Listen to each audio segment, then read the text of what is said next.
it is critical that we confront a stark reality. 3.3 billion people, almost a third of global population, live in countries where debt interest payments eclipse investments in health and education. A staggering half of the population of people who are in countries that are suffering from debt distress live in Africa. Now, these are not just numbers on a page. They represent dreams, they represent lives, they represent opportunity, they represent the future of people up and down this continent, which is being suffocated by unsustainable debt. So undeniably, a measure like debt forgiveness, or even putting a temporary pause on debt payments, is an important one. And this is something that we at the United Nations Development Program are advocating. However, we are also aware that debt relief or putting a pause on debt payment is not enough to solve the underlying issues.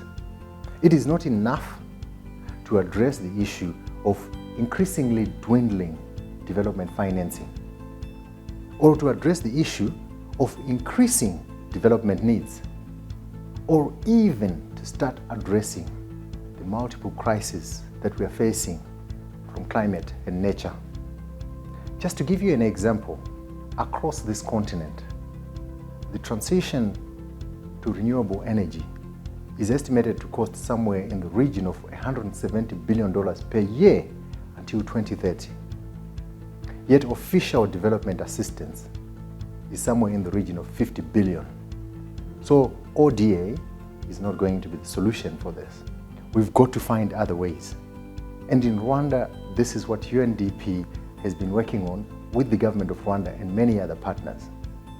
A year ago, we worked with the government of Rwanda to launch Ireme Invest, a fund that is designed to help actors in this economy to transition to a green economy. With a modest investment of $300,000 from UNDP, the government of Rwanda has been able to attract and leverage over $300 million. But that is not all. We worked with the government of Rwanda to develop a sustainable finance roadmap, because we deeply believe that if you don't know where you're going, any road will lead you there. And the sustainable finance roadmap has been a marker that the government and people of Rwanda will use in their journey towards a low carbon economy. The same dire scenarios can be seen in other areas such as health, agriculture, and education. So the question has to be, what can we do? What can we collectively do? We believe that the Integrated National Financing Framework, INFF, is part of the solution. With the INFF, we are working with governments to help them understand and mobilize additional sources of finance that they can allocate towards their development financing and development activities. It is a strategy that is designed to assist all countries to mobilize resources that are needed to achieve the Sustainable Development Goals and their development priorities. Here in Rwanda, under the INFF, we are not just looking at the existing sources of financing, but we are also looking further into additional sources of financing, new sources of financing that the government could work with. For example, we are working with the Kigali International Finance Center following on the just ended International FinTech Forum to look into other ways of raising liquidity for the last mile for people who are on the fringes of this economy.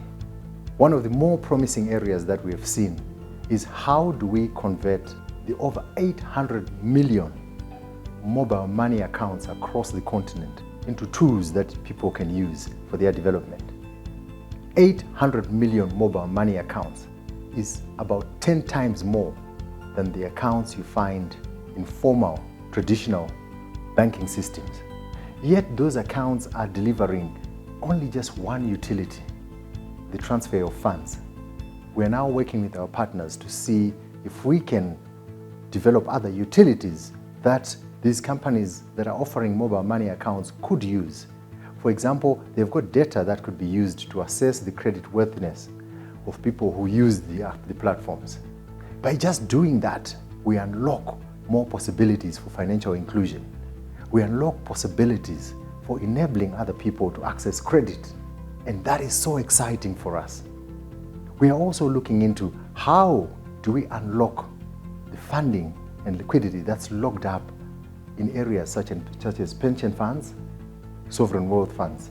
By working with governments to expand the mandates of pension funds, we believe we can start to unlock the financing that's locked in them.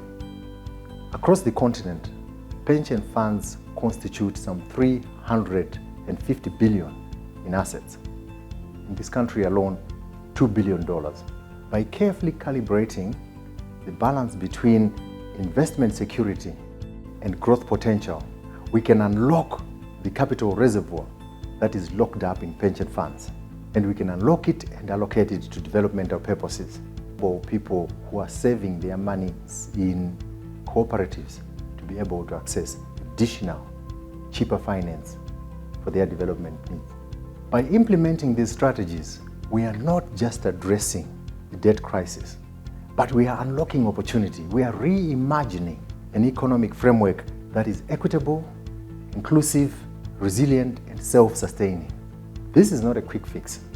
It is a strategic and structural shift to a future where every citizen of this country, no matter where they live, has a fair shot at prosperity, has a fair shot at education, has a fair shot at building a life that they would like for themselves.